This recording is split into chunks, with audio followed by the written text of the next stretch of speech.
Brittany. Hi. How are you? Good. How are you? Good. I know you're nervous. I feel a little nervous right now too, a little bit. Am I making you nervous? Maybe. It's probably rubbing off. That's okay. We'll start off with a little bit of nervous energy and then settle into a good conversation. Brittany, but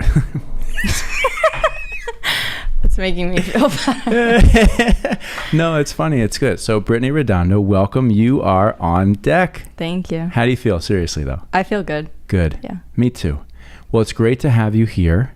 And I've been looking forward to our conversation because there are a lot of things that I'm curious to get your perspective on. Because I know that you have the freshest perspective into our organization, but also being our youngest crew member, I hope that you have some interesting insights on things that some of us older people are curious, right? Yeah. So it should be said that you officially joined our crew full-time within the last couple months. And you are a client coordinator. Yes. And you're working on a lot of social media and reputation management. And I think it's worth noting that you earned this position from over a year and a half ago, maybe almost 2 years ago. Yeah, I think it's 2 years. Yeah. You were one of our first interns, and you did a tremendous job. Thank you. And it was always our intention that when the time was right, that we'd like to be able to offer you a full-time position, which you definitely earned. Yeah. And here you are. Finally here, I know. That's I was excited. Yeah, I thought within the last year things weren't going to work out, but everything still worked out. So. Well, and that's where I'd like to start with you because I'm curious, you, if I remember correctly, you're a student at University of Central Florida, correct? Yes. And last year, being 2020, that was your senior year. Right. So obviously we all know what went on in the world starting last year.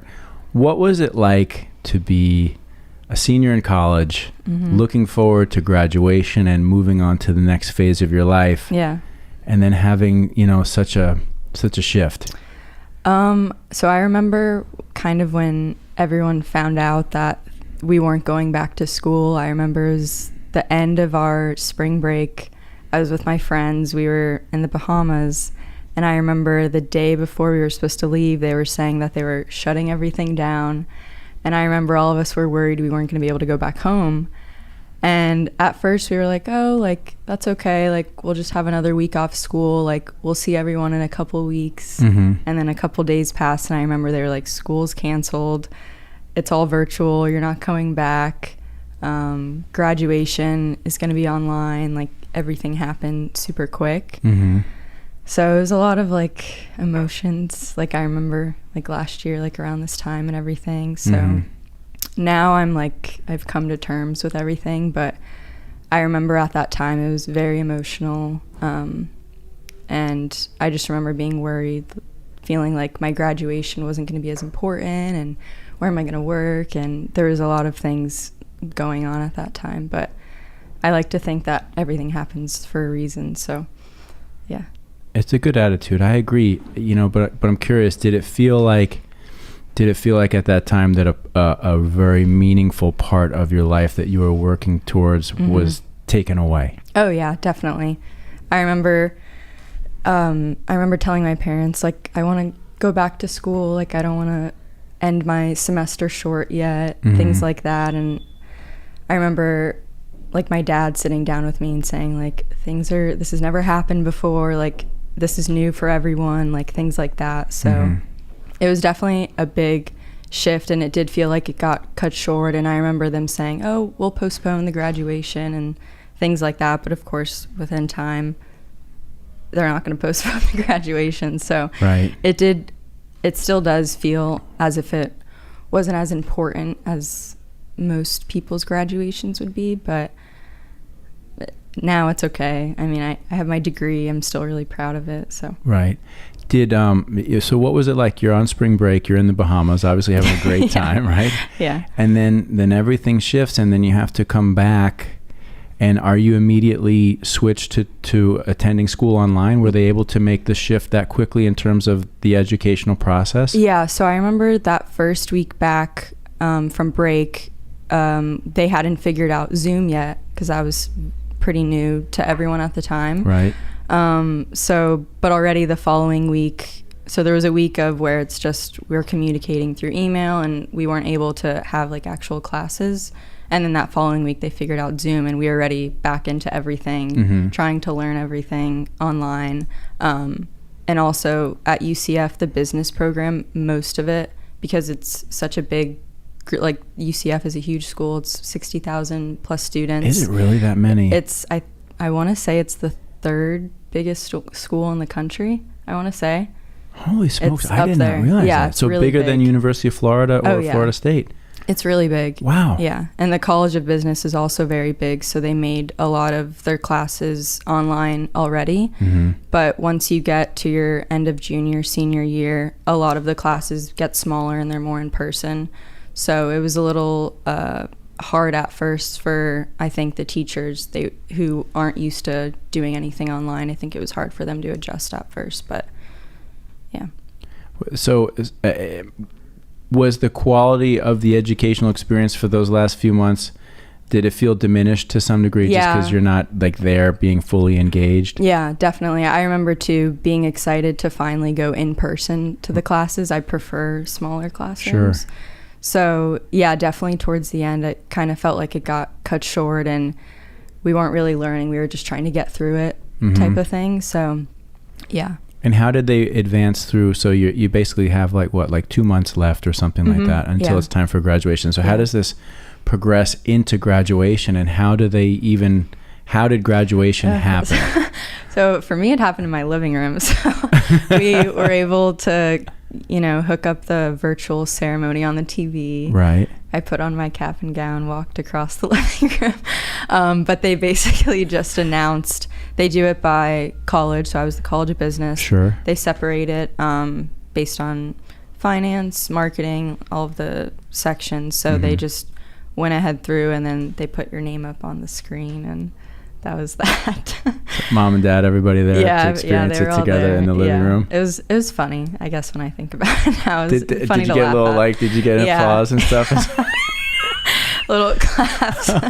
I guess now thinking back on it, it is funny to think about, but well, it's not funny in the sense that it's funny, right? Like, I mean, it's an important moment in any person's life that does get to the point, if they choose to go to college and graduate. It is. I mean, I can say looking back now we had the full, way back when graduation ceremony, and I got up and walked across, and then, we went out to dinner. It's not something that at this stage of my life I'm still like, had it gone a different way, I don't know. Yeah. But I can agree that at the time, it's a big milestone. Yeah. And certainly shouldn't be, hopefully doesn't detract, and I don't think that it does, from your own sense of accomplishment for what you did. Yeah.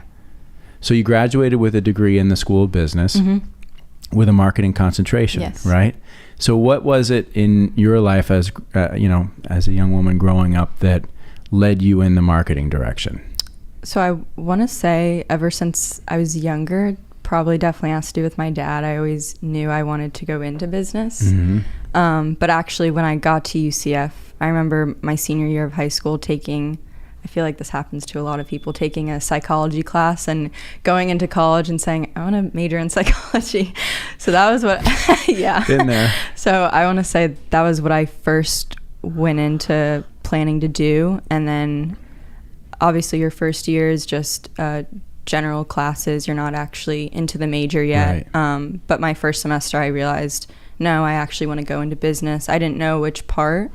So I think part of the reason why I picked marketing is because it's so broad and you can do so many different things with it. So for me, I always knew I wanted to be in business.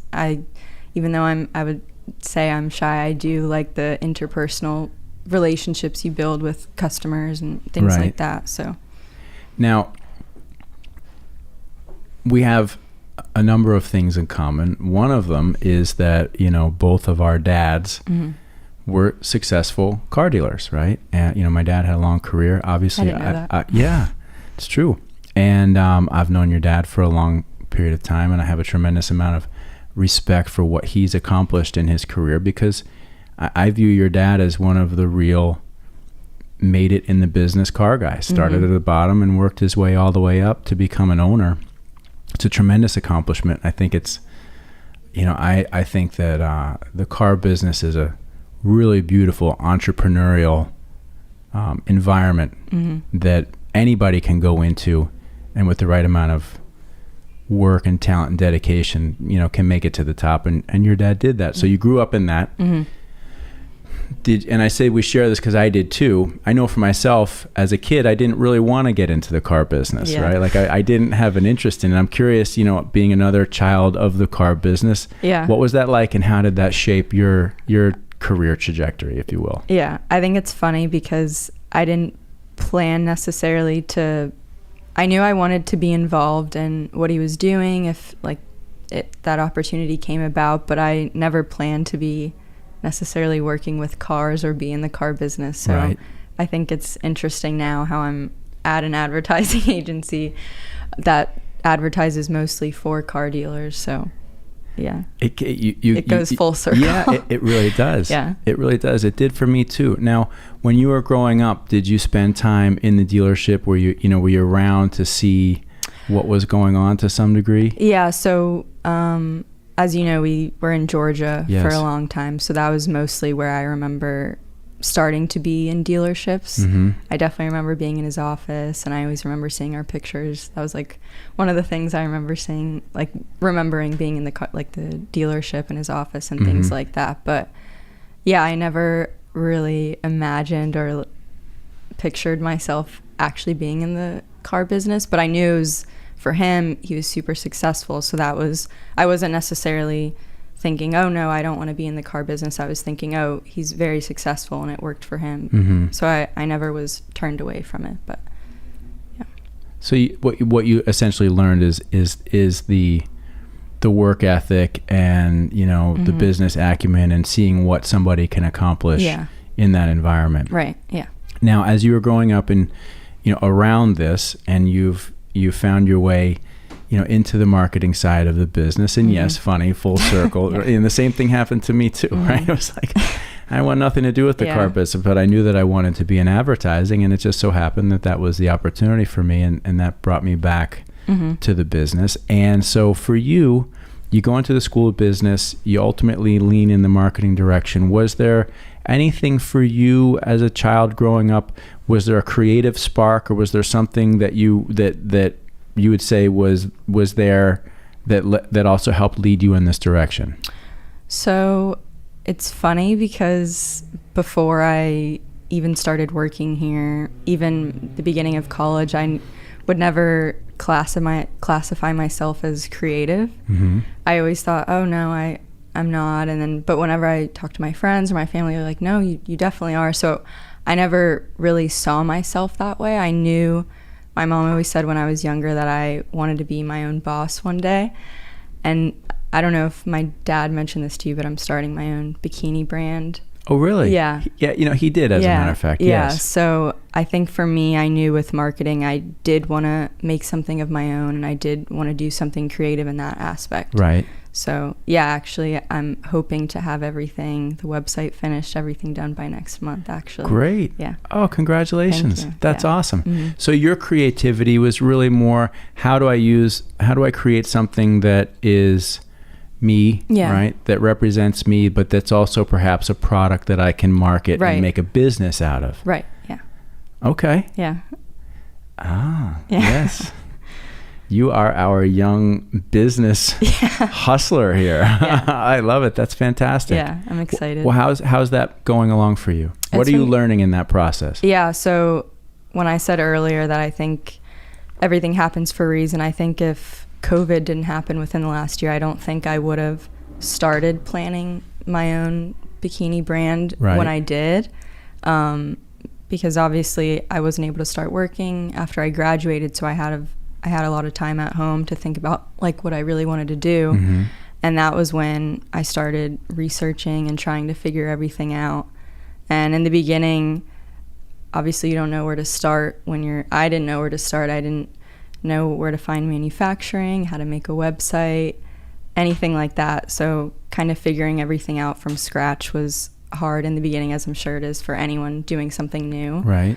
But I told myself I'm seeing all these other people able to do it. There's no reason why I can't. So I kept going, and now finally, obviously with COVID too, there was a lot of delays with shipping and sampling and things like that. So now I'm finally at the point where in the next 2 weeks I should have my full shipment of bathing suits I designed. Really? So, yeah. So give us a little insight. I say us, our huge viewing audience here, right? It's really just you and I at the moment. How does that work? When you're looking for, there's probably a number of key things, but you've got to find a manufacturer, right? And you have to find somebody to help you design, right? Yeah. Like, do you literally just start online and just begin looking? The first thing I started, well, I can't draw, but the first thing that I wanted to do was obviously envision what my designs, what I wanted them to look like. Right. So for me, because I can't draw at first, I was looking into finding someone to help me. But with the manufacturers I found, they accept images. So I was able to kind of simply on my own crop images of similar designs I wanted, telling them to change this and that and stuff like that. So for me, the first thing I started doing was looking into manufacturers, where I wanted them made, pricing. I'm obviously trying to market to a lot of people my age, so I'm trying to keep the cost down and things like that. So I had to keep that in mind. But yeah, so the first thing I started doing was manufacturing, and then it kind of just fell into place. So you started with the manufacturing and kind of worked your way back. Yeah. Okay, so where are these bikinis manufactured? Yeah, so I decided to choose a manufacturer in Bali. Yeah. Oh, nice. So yeah, something else that I'm noticing that is becoming a trend and more important to people is eco-friendly products, sustainable products. Right. So I was also looking for a manufacturer that used swimsuits from recyclable fabrics. So that was also hard to find at first too. But the one I decided on is in Bali. So it's all eco-friendly, sustaable. Gonna have to make a visit to the manufacturing plant. I know. That's not a terrible place to go, right? Yeah, I know. Yeah, I would love to do that. Not right now. My wife sure, is dying to go there. Like, yeah. she's like, I don't think her dream is to like live there for like 3 months. You know, that we just like set up camp there, which apparently it sounds amazing. Yeah, of course I've never been, but it looks beautiful. So. Okay, so you select your manufacturer. Mm-hmm. They help you with the design process. Right. Yeah.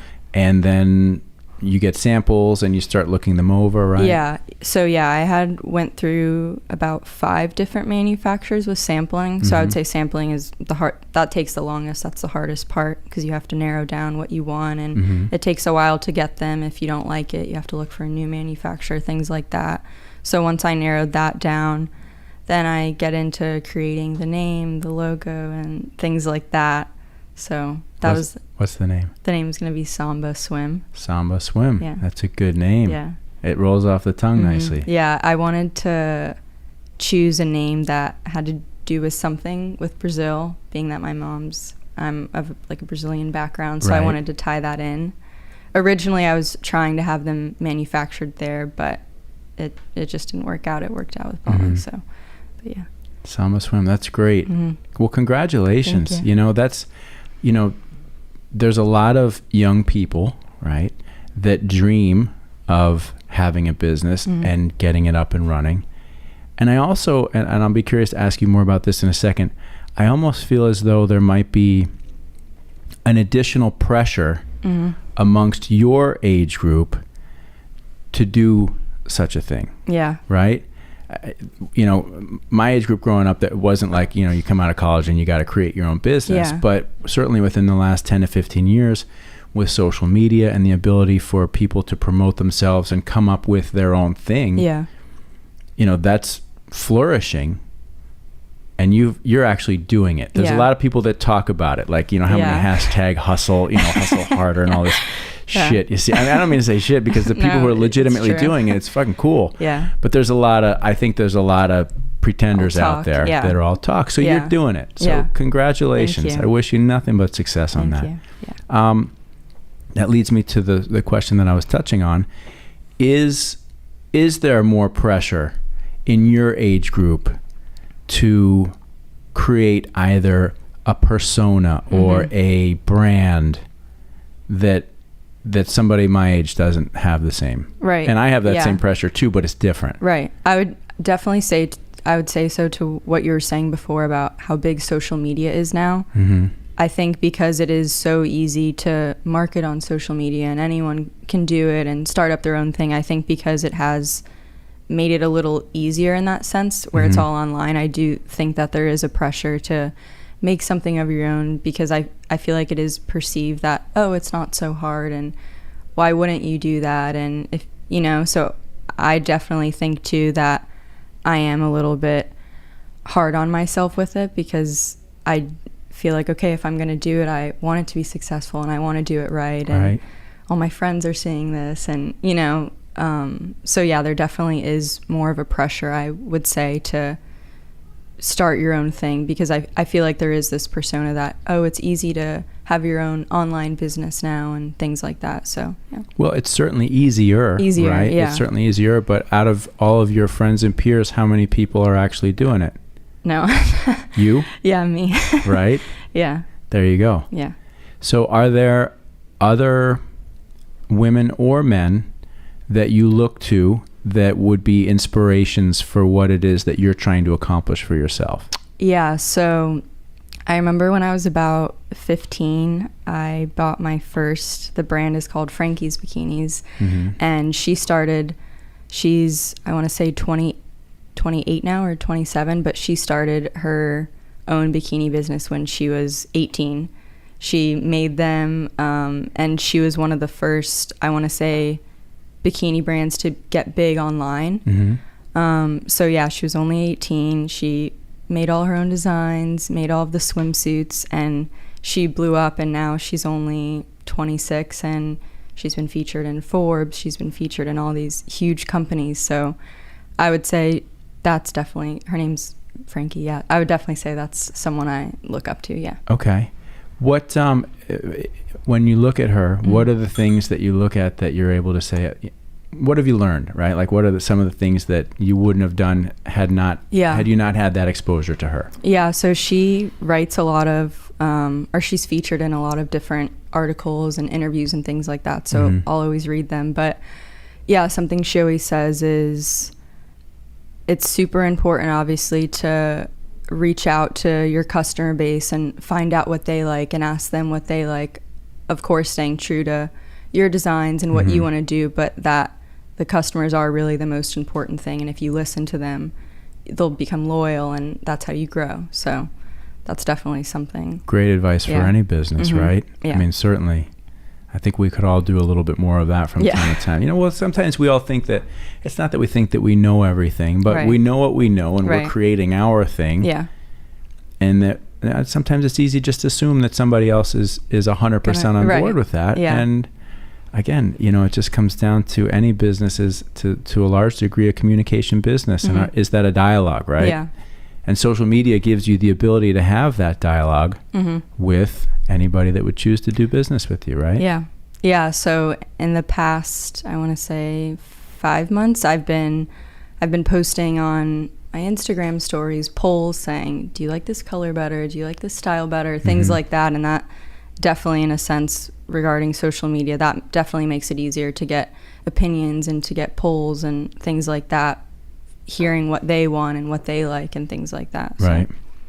Do you find, okay, so I think it's no secret that anybody of an older generation would look at your generation, and quite frankly, up to people in their mid-30s, which is, I guess, Generation Y, whatever the title is, millennials and all this stuff. You're not a millennial. You're not even a millennial. Yeah. Like, you're like below that, not below that, before that. Right. That's a better way to say that. But the question is a lot of us have this perspective that younger generations that have grown up largely using social media from a very young age are dealing with different sets of pressures that we did growing up, from the perspective of, number one, is there this pressure to constantly have your life out there? Yeah. 2, is there the corresponding pressure of the measurement, right, from likes or interactions with your posts and stuff? And then 3rd, does that in fact create an isolating experience where you're not interacting naturally with humans without the technology. Yeah. No. There's 3 questions there. I'm sorry to hit you with so many, but I'm really curious to get your perspective on this. Yeah, so I definitely think, so for me, I think I first started using social media, Facebook, things like that, when I was a freshman in high school. Mm-hmm. But for me, I felt like it wasn't really affecting me or people my age until probably I started college. That was when I started paying attention to it and noticing things. You're obviously trying to meet new people and things like that. But I definitely would say, because people have gotten used to communicating that way and meeting people that way, when you do have that face-to-face interaction, you do feel anxious or closed off or shy, So I definitely think that does have an effect on a lot of people, especially people younger than me too. So is it a shyness that just comes from the fact that you haven't had as many personal, person-to-person interactions at that stage in your life, so you're just uncertain of it?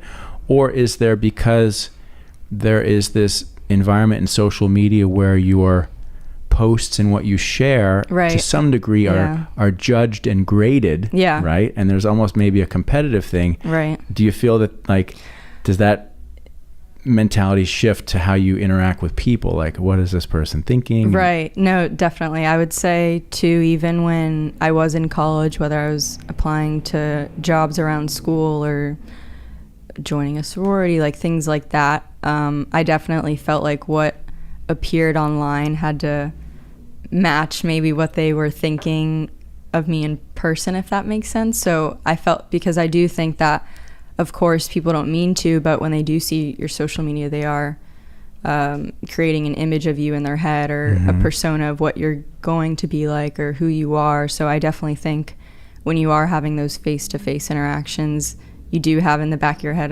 what are they thinking of me? They've already seen my social media, so yeah. Because you've put a certain image of yourself out to the world and given the world the opportunity to form their own opinion about that, right? And now here you come as the real person, right? And there's always a difference between the image that is presented and who you really are. It's sort of like, well, is this person going to really understand or accept me for who I am in this moment? Or have they already created a predetermined opinion of who I am based on that? Yeah, definitely. So does that feel limiting at some point in time? Yeah, I would say so. I definitely think too, for me personally, it's kept me from maybe wanting to post certain things or put my opinions online, because as soon as you do, then that's what people think of you. And God, we're all afraid of that right now. Seriously. Yeah. So for me, I feel like a lot of people my age and younger, they are comfortable putting their opinions online and putting everything out there and having an opinion about everything and being very forward about it. And I personally don't like to do that. I don't like to put my opinion on one thing, because then if you put your opinion on one thing, everyone thinks that's your one thing. And so it's an unfortunate time that we're going through. And I think that we'll go through it. Hopefully, as a species, we'll learn and make the necessary shifts. But it's challenging right now, because we live in a country that's a free country. And one of the greatest things about our country, from the way it was founded, is that we have the right to express our thoughts and beliefs. But we've gotten to this time right now that you can't really freely express your thoughts and beliefs about anything. Because if you have a position that is this on this one thing, the majority of people who see that are going to assume, well, then you fit into this category. And really, and we all know it's the left or the right, and I think that's a very unfair situation. Because I speak for myself. I have conservative beliefs. I have liberal beliefs. I agree. Yeah. And if I just express a conservative belief, then it's like, well, I apparently I'm just in this category, and that's really unfair. And I think that right now, with cancel culture and everything that's going on, it makes it very difficult for people to communicate freely. And we should be able to communicate freely and have differences of opinion that we respect in each other. Yeah, you know? I agree. Yeah, I definitely wish that, as much as I feel like people like to say they're open, I do wish that people were more open to other people's opinions and agreeing with the idea that there's not a wrong or right answer to everything. It's not all black and white. I do wish that more people my age, not just my age, I think it's a lot younger, but I do wish that they were more open to that idea that it's not all one-sided and you can have more than one opinion and things like that. So yeah, going back to what I was saying, that's definitely why I try to avoid putting out my opinions online and things like that. You have to, number one, you as a young woman who is beginning to establish her business and brand, you have to be extremely cautious, right, about what you present, because you're making an initial impact, an impression on people that at this stage in your career development or business development, you can't afford to fuck that up, right? Like, you've got to get that right. And so you're being very smart and making the right decision by saying, now's not the time for me to be sharing my opinions about stuff. Right. Yeah, exactly. I wonder, I often wonder with this, I mean, I have a lot of opinions too, right? And I would love to be able to freely communicate them at some point in time, but I also still at this, even much further down the road, say I have a business. This business is not only the culmination of all my passions and work in life, but it supports my family. It helps to support everybody here in some way. And I have a responsibility to myself, to my family, and to everybody here to make sure that that I position our company and brand the right way that enables us all to grow, right? And so it's a tough thing, because, there's some times when you just want to go, oh my God, I want to speak out on this. Right. And then you go, well. Yeah. No, I've definitely bit my tongue a lot of times with everything that's been going on within the last year. But I don't think it's worth it sometimes to. I hear you. I think it's just keep to yourself. I hear you. Now, so our older generation perspective of the younger generation social media, I think, is probably unfairly negative from the perspective that we think, well, they're on their phones all the time. You're on your phone all the time. It's social media this. You don't know how to interact with people, which that's only one side of it. So I'd like to ask you the flip side. Having grown up as you have and been exposed to social media at a young age and being in the position to create and develop your own business and brand, let's talk about the positive aspects of social media.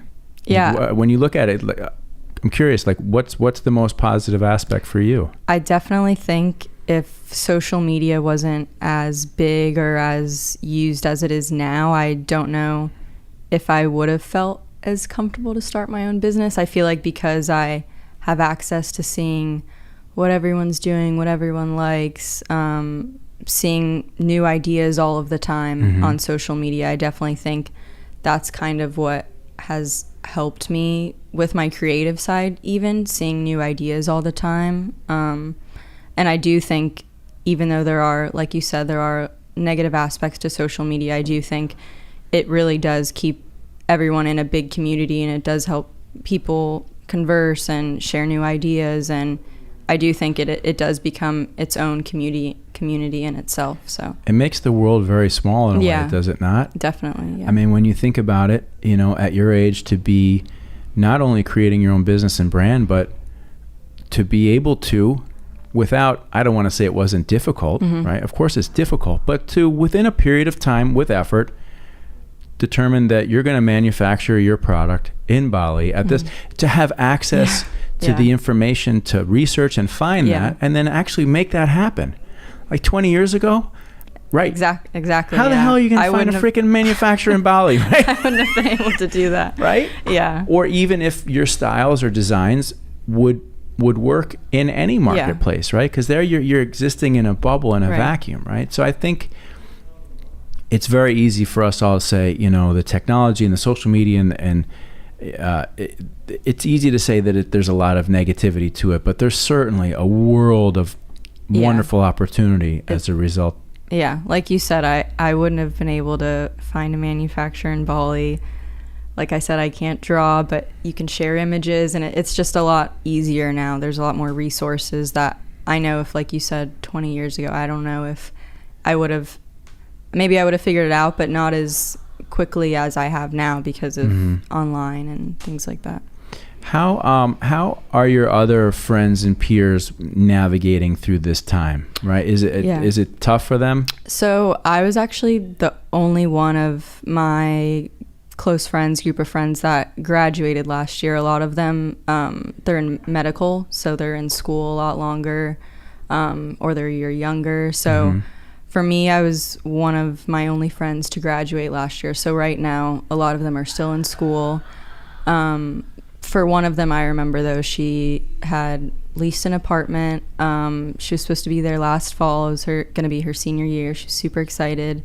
And then COVID happened, so she decided to move back home. So she's been at home, school, and she lives in an area where there isn't a lot of people around. So she's been really secluded. And when you think of your senior year, you want to be around your friends and things like that. So I know it's definitely been hard on her, but I think at this point everyone's just ready to get through school and on to the next chapter and things like that. But I think right now things are obviously more normal than they were, for example, 6 months ago. So I think it's just kind of the new norm that everyone's gotten used to. But certainly tougher. Oh yeah, tougher to get through that last stage of your college experience and then figure out what's next. So like I said, a lot of my friends are wanting to be a PA, nurse. So there are, which I've always said to them how I've kind of, I don't know what the right word is, but like I was saying before, business is very broad.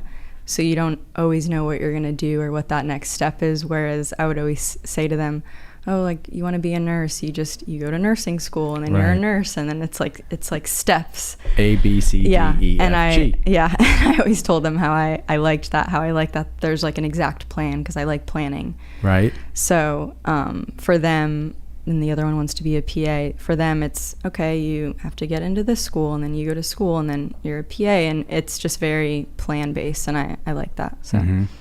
So, yeah. But you're in an environment that's very not plan-based, right? Like you entered into a field where it's like, okay, I guess I'm going to go in this direction. Yeah. Has your, with your responsibilities here, which is, primarily organic, social, and reputation, right?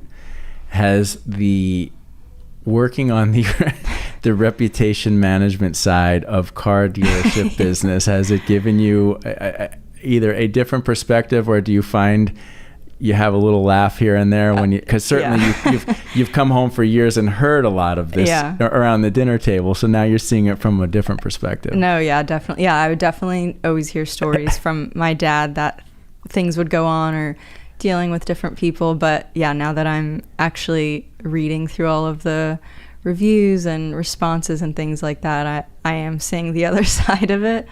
So I definitely do get a good laugh in here and there. Well, I had a good laugh yesterday, and I don't know if there was a WhatsApp text chain yesterday about a particular client and a particular review response, right? Did you write the original response? No, I didn't. You didn't? No. Oh, I was kind of hoping you did, because it was so direct and matter of fact, like this and then that and then that and then this, right? And then we had to soften it up a little bit, and I was like, oh, if that was Brittany, that was actually a really fucking fantastic response. It was so just like, sir. I had to go back in and edit that response. Yes. But it was funny because when I read it, I was like, I mean, they're not wrong. I did too. But of course, you can't always come off that way. So for anybody watching, it was just basically like a customer that had a bad experience, but they were partially to blame for their bad experience because they turned down some things that were offered to them, right? Yeah. Which would have made their experience better. Right. And the response was basically just, you did this, we offered you that, you turned it down, and this is what happened. Right? Yeah. I know, when I read it, I was like, I wonder who wrote that, but I mean, they're right, but in my mind, I was like, I could hear Brittany saying that. That's funny. From your years of experience, it would just be like, hey. Yeah. No, that's funny though. it's a crazy business, right? The car business. I mean, I think that having grown up around it as you have, number one, I love the business and I love the people, right? I know you've met some, I know your dad well enough, and I know a general amount of people that have come in and out of all of our lives, and such characters, right? Like serious, big personalities, big characters, hard workers. And, I know that I've enjoyed, spending my life in and around the business, and I'm sure you've had plenty of interesting situations as well too. Yeah. Cool. Yeah. Well, it has been great. This is not our only conversation like this. We'll call this the first one, okay? Okay. But Brittany, I really enjoyed it, and I really appreciate your insight. I learned a lot today, so thank you. You did great. It went by really fast. I enjoyed it too. Yeah, we're almost 45 minutes. Yeah. It goes quick, right? It does. Everybody's always like, what?